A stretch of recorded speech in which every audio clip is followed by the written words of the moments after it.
વર્ષ 2025ના બજેટની જાહેરાત કેન્દ્ર સરકારે કરી દીધી છે। ઘણી બધી જાહેરાતો કરવામાં આવી છે અને લોકો આ જાહેરાતોથી કેટલા ખુશ છે, બજેટને કેવી રીતે લઈ રહ્યા છે, એમની સાથે વાતચીત કરીશું। એમને પૂછીશું કે બજેટથી તેઓ કેટલા સંતુષ્ટ છે, તમને કઈ સૌથી વધારે સારી વસ્તુઓ લાગી। સર, આપ જણાવો, બજેટ જોઈને આપને શું લાગ્યું?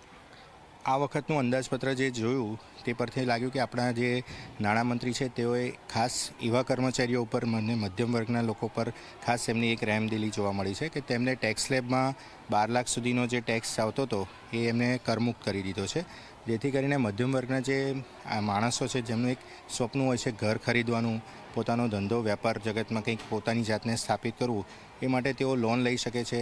તેઓ 4 વર્ષ એકસાથે રિટર્ન પણ ભરી શકે છે।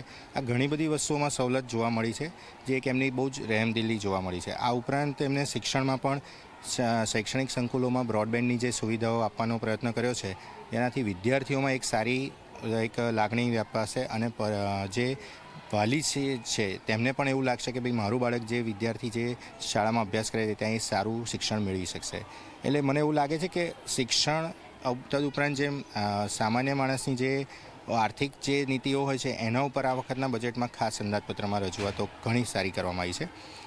ખાસ કરીને કહેવા જઈએ તો મહિલાઓના ક્ષેત્રે જોવા જઈએ તો કોઈક નવી એવી યોજનાઓ બહુ અસ્પષ્ટ દેખાય છે કે ક્યારેક આપણી દીકરીઓને માટે જે સુરક્ષા હેતુ ઘણીવાર રોડ ઉપરના અકસ્માતો થતા હોય છે, તો ત્યારબાદ એમના વાલીઓને જે મહેનતાણું જે પ્રમાણે એમને વળતર મળવું જોઈએ અને એ માટેની જે વ્યવસ્થાઓ ઊભી થવી જોઈએ, થોડીક પારદર્શકતા આવે એ સ્પષ્ટીકરણ થયું હોત તો વધારે સારું હતું।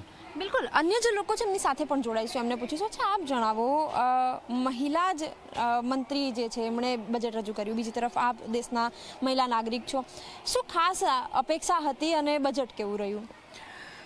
છેલ્લા 8 વર્ષથી લગભગ સીતારમણજી બજેટ રજૂ કરી રહ્યા છે, પણ એમને આ વખતે મહિલાઓ માટે બહુ ખાસ કંઈ દેખાયું નહીં, પણ સાથે સાથે એક વાત એ પણ સારી કરી કે 12 લાખ સુધીની મર્યાદા એમણે ટેક્સમાં ફ્રી કરી દીધી। બીજું કે શિક્ષણ માટે એમણે બ્રોડબેન્ડ સુવિધા સારી એવી પ્રોવાઈડ કરી અને જે લોકોનું સપનું હતું કે પોતાનું ઘર કરવું, બચત થોડી ઘણી કરવી, કારણ કે કોવિડ પછી જે થયું ત્યાર પછી દરેક લોકો બચત કરવા પાછળ વધારે પ્રેરાયા છે, તો ટેક્સની મર્યાદા વધારાઈ ગઈ, એના કારણે બચત સારી એવી થશે।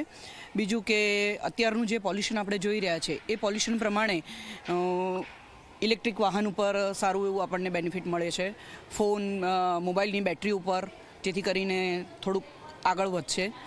બીજું કે જે અત્યારે આપણે બ્રાન્ડેડ કપડાનો જે ટ્રેન્ડ ચાલી રહ્યો છે એ ટ્રેન્ડ પ્રમાણે ભારતીય કપડાને વધારે પ્રોવાઈડ સારી રીતે થશે, જેથી દેશમાં લોકોને રોજગારી પણ એના પર સારી એવી મળશે એવું અમારું માનવું છે। બિલકુલ, સૌથી વધારે નોકરી પણ જે કપડાથી જોડાયેલા જે પણ ઉદ્યોગો છે એમાં મળતી હોય છે। અને જે લોકો છે એમની સાથે પણ જોડાઈશું। અચ્છા, આપ જણાવો કે જેવી રીતે એમણે કહ્યું કે પ્રદૂષણને લઈને વાત કરી, 2047 સુધી વિકસિત ભારતની કલ્પના આપણે કરીએ છીએ અને બીજી તરફ ઇલેક્ટ્રિકલ વ્હીકલ, તો પ્રદૂષણ મુક્ત ભારતની પણ એક કલ્પના કરવામાં આવે છે। આપ આ રીતે આ જે વસ્તુ છે એને કઈ રીતે જુઓ છો? ચોક્કસ સાચી વાત છે કે આપણે આ ઇલેક્ટ્રિક વ્હીકલથી ઘણો ફાયદો થશે કે પ્રદૂષણ જે અત્યારે વધી રહ્યું છે તેના કારણે અમુક રોગચાળો બી થાય છે, તો એ પણ થોડો ઓછો થશે અને ઇલેક્ટ્રિક વ્હીકલ આવશે તો પેટ્રોલની પણ બચત થશે, એટલે સારો ફાયદો છે ઇલેક્ટ્રિક વ્હીકલનો પણ। અને જે મેઇન મુદ્દો છે એ કે જે આપણે જે મધ્યમ વર્ગના લોકો છે એમને જે આ લોન માટેનું છે ટેક્સ જે ઓછો થઈ ગયો છે એ પણ બહુ સારી બાબત છે। બિલકુલ, મોટા ભાગના જે નોકરિયાતો છે, તમામ જે લોકો છે એ લોકો આ ટેક્સ સ્લેબથી ઘણી રાહત અનુભવી રહ્યા છે। અચ્છા, આપ જણાવો, બજેટ જ્યારે આવવાનું હતું એની પહેલાં તમારી શું અપેક્ષા હતી અને કેવું રહ્યું બજેટ આ અપેક્ષા સામે? બજેટ જે સીતારામનજીએ રજૂ કર્યું છે એ ઘણું એવું આશાસ્પદ છે, પણ અમને specially as a being a lady એવું અપેક્ષા હતી કે અમને સ્ત્રીઓ માટે કંઈક, કારણ કે આપણી ભારતની જે સંખ્યા છે એ પ્રમાણે અડધ માની શકીએ તો 50% જેટલી સાથે સ્ત્રી વર્ગ પણ છે, તો અમે એવી અપેક્ષા રાખી હતી કે અમને ગવર્મેન્ટ તરફથી સ્ત્રીઓ માટે પણ ઘણા ખરા લાભ મળે, જેમ કે ગયું જે હતું એની અંદર લક્ષ્મી યોજના હતી, પછી સુકન્યા યોજના હતી, એવી ઘણી ખરી યોજનાઓ ગવર્મેન્ટે દીકરીઓ માટે બહાર પાડી હતી। એવી અપેક્ષાઓ અમને સરકાર સામે છે કે સ્ત્રી માટે પણ થોડા ઘણા એવા પ્રયત્ન સરકાર તરફથી થાય, જેના માટે દીકરીઓનું, સ્ત્રીઓનું કે ભાવિ ઉજ્જવળ બને એવી અમારી સરકારને અપેક્ષા હતી, જે થવું જોઈતું હતું।